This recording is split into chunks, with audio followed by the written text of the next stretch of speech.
Hey, what's up guys, my name is Charlie. Today we're going to be watching some Angry Video Game Nerd. This is going to be episode 108, and it's going to be Ghosts and Goblins. It's a very strange game title, so I'm guessing it's going to be a very strange game. Let's check this video out, shall we? Let's go.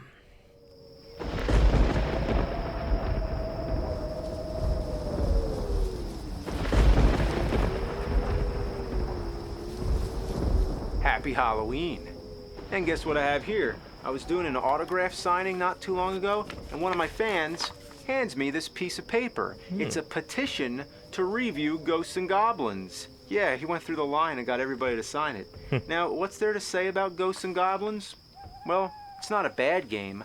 It's made by Capcom, so how could it? Yeah. But it's one of the most difficult games in the NES library. This game is harder than fossilized Triceratops turds. I'm talking Mega Man combined with Castlevania. Wow. That kind of hard. Games this ruthless and unforgiving should be illegal. And I've never gotten a petition to review any other game. That's a true testament to its infamous legacy and the eternal frustration that scarred us all since childhood. I remember my first time playing it. I got it for my birthday, the same day I got my NES. Like Ghosts and Goblins? Yeah, I do. Look, I do. Of course, I had the Super Mario Bros. Duck Hunt combo cartridge, but the first game I attempted was Ghosts and Goblins. That's right, this is the first NES game I ever played. Wow. And that's one hell of a game to start with. Damn, you gotta shoot him. I don't know how. Naturally, I got my ass kicked. This is what it would have looked like my first time playing the game. I sucked balls. This new console was way different than the Atari 2600 I was accustomed to.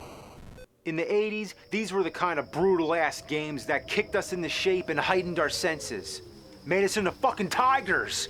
And now, 25 years later, I'm gonna put my gaming skills to the ultimate test and see if I can finally beat this fucker.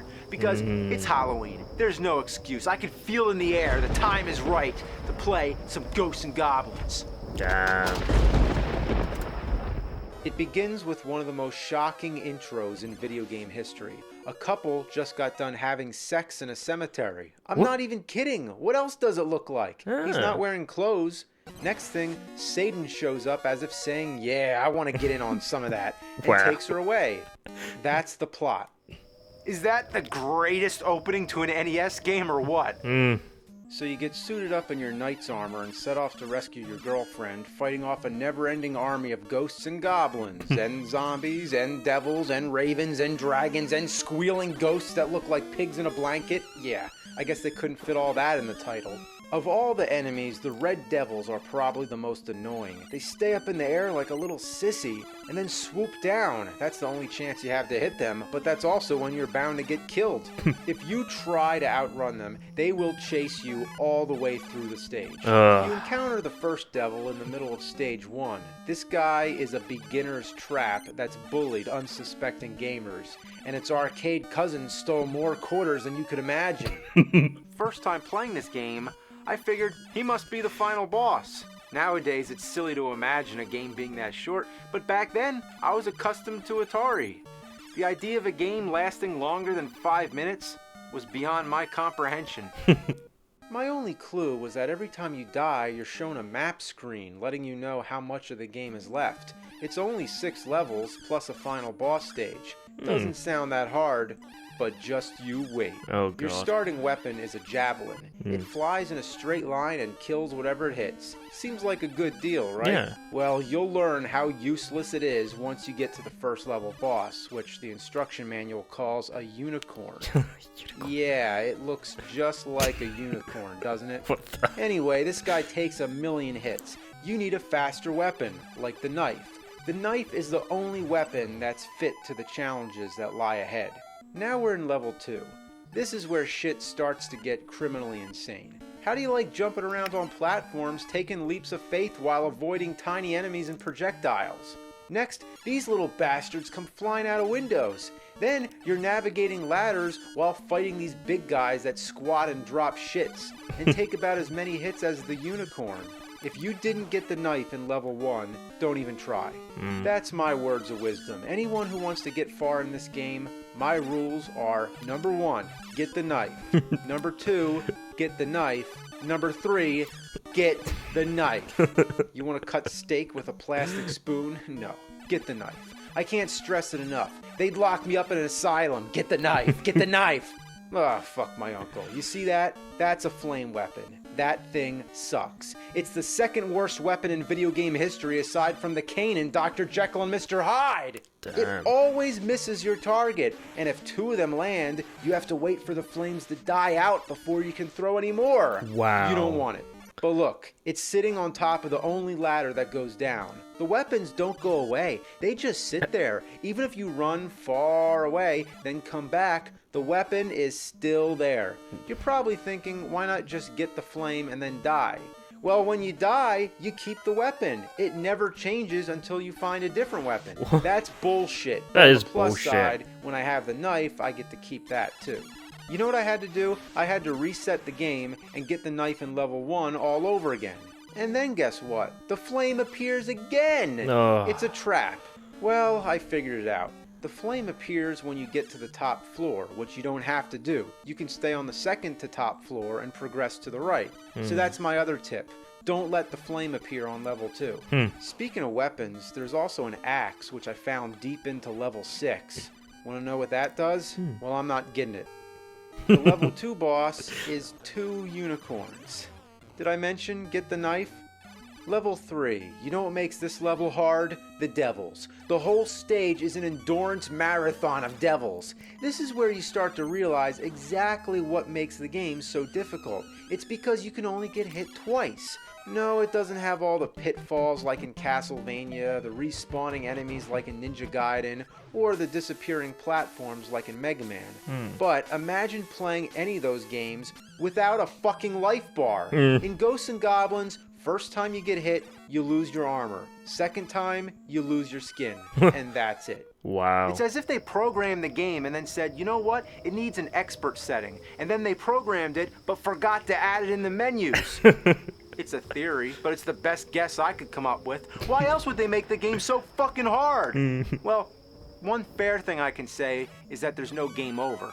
Well, technically there is. It says game over when you die 3 times, but there's unlimited continues, and it always puts you back at the checkpoint where you left off. So the game's incredibly fair when it comes to that, but it's so relentlessly hard it almost doesn't matter anyway. There's actually a glitch I found out where you hit the devil when he's just barely off screen, then run away. Wait like 5 seconds, come back, and he's gone.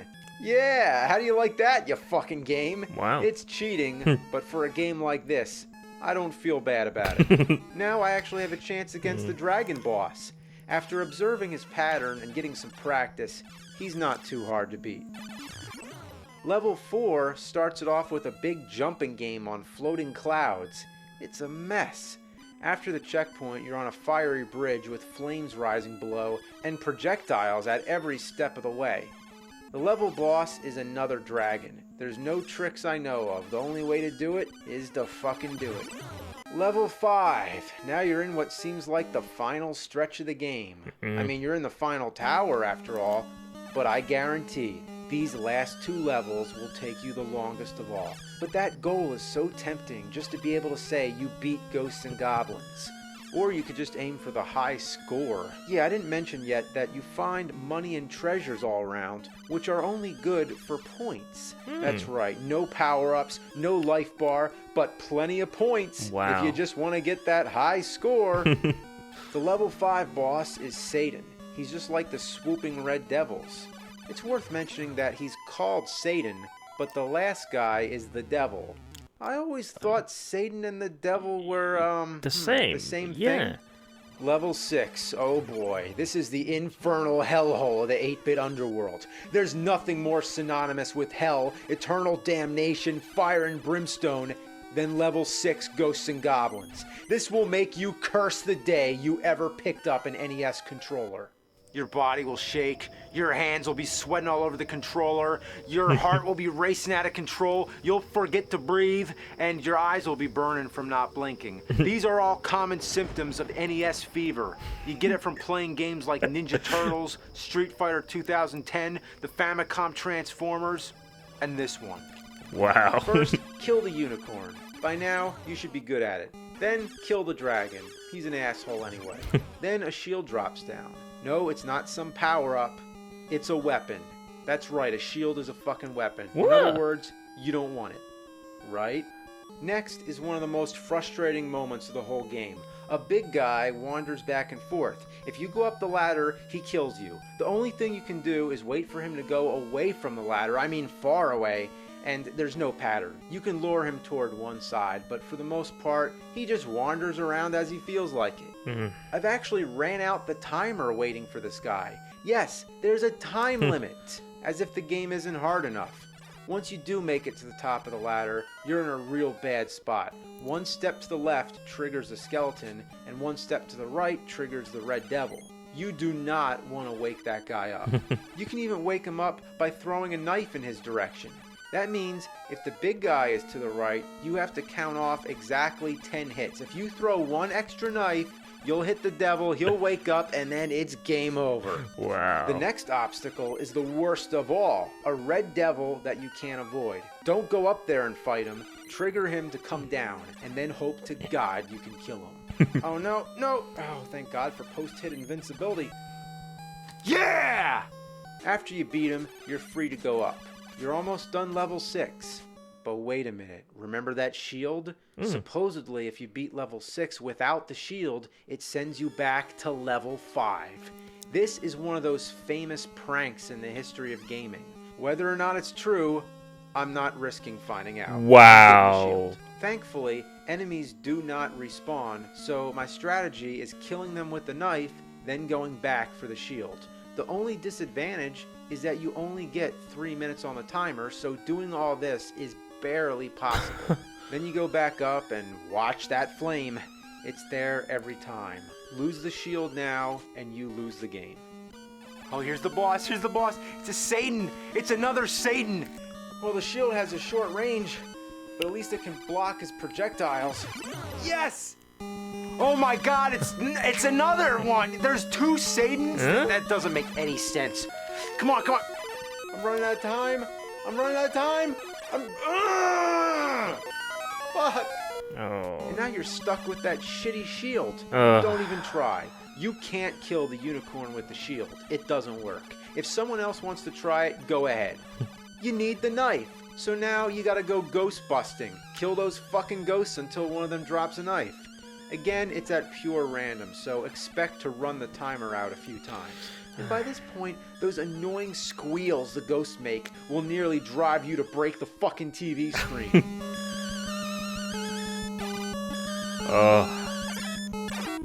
Oh my God, my ears. Shut up! Finally, when you get the knife back, you can try the level again. Come on, come on, come on, come on! Come on, I'm gonna do it! Fuck! What are you laughing at? Batman reference You know that feeling you get when you almost beat the level and you want another shot right away? You have that adrenaline going and you want to start again immediately? Well, you can't. You gotta go wait for the fucking knife to come back. So you'll never get 2 tries in a row. You know what? I'm sick of it. I've been playing this fucking game since the 80s. I gotta beat it. I need closure on this. I need to end this chapter on my life. This chapter of not beating ghosts and goblins. Yeah. Wow. I beat 2 Satans in my underwear. Final boss, the devil. Final boss. Notice how I'm walking backwards, so it's now in one-on-one fighting mode. Kind of like a certain other Capcom game. Ah! Come on! My mother throws bigger fireballs than that. Nice. You did it. You know what?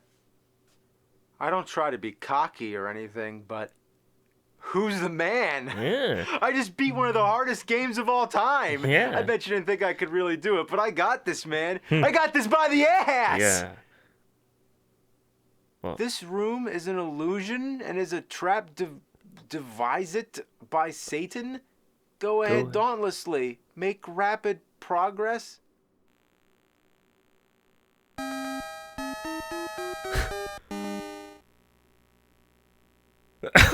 What? What the fuck? You have to beat the game twice? Twice? You have to beat the game twice in a row. That's just great, because this time I'm twice as fucking pissed off! Beat the game twice. I'll show you twice. After all that hard work, who'd want to do that shit again? It's like building a house and right after you're finished, you tear it down just to build it one more time. Oh yeah, we could have made 12 stages, but instead, let's just make 6 and make people have to play the game twice. Yeah. Alright, I'm gonna get the good ending this time. It better be good, whatever it is. It better be something awesome for going through the game twice. Alright, alright.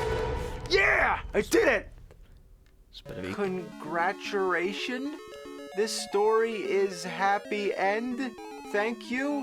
Being the wise and courageous knight that you are, you feel strongeth welling in your body. Return to starting point, challenge again. Wow. Oh my god. Curse, goddammit. I used up all my fuck points during the last 107 episodes. I don't have anything new. I gotta rely on the old tricks. Alright, let's try the cluster F bombs. Fuck this fucking piece of shit fucker game. Gotta go for the precision F strike. Oh, how this game lures you in with its appealing gameplay and charming atmosphere and then bends you over and fucks you to hell. Alright, how about some wordplay, alliteration, feast on some fried fuck farts. Assonance. What's up, you dumb fuck-tuple mother-humping muppet fuckers, uncle? Rhymes. Suck on this muck, you run-amok fucked up, mandarin duck. Alright, when all else fails, it's time for the atomic F-bomb.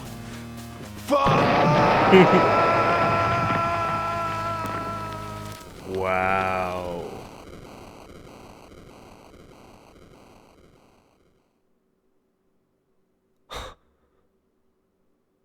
I am absolutely speechless. You have to beat the game twice. And that wasn't really the ending. And the ending was dreadful. It was full of spelling mistakes. I mean, oh my god. And that was one of the most hardest possible games. I would be so pissed if I played that. I would throw that game out the window. I would be snapping that controller in half. I would be biting the wires. I would be putting my fist through that TV screen. I would not be able to handle that. I can handle a lot of video game stress, but that's a whole new level of bullshit. Oh, I feel so sorry for him. And I mean, I guess it's good because he beat it. I mean, that's something to be proud of. I mean, beating Ghosts and Goblins. I mean, like, for the sake of saying, oh, I beat Ghosts and Goblins a second time. I mean, yeah, that was shocking. So, if you like this video, make sure to give a like and comment down below. And make sure to subscribe to my channel for more content. I do apologize. I'm still dazed of how bad that game was.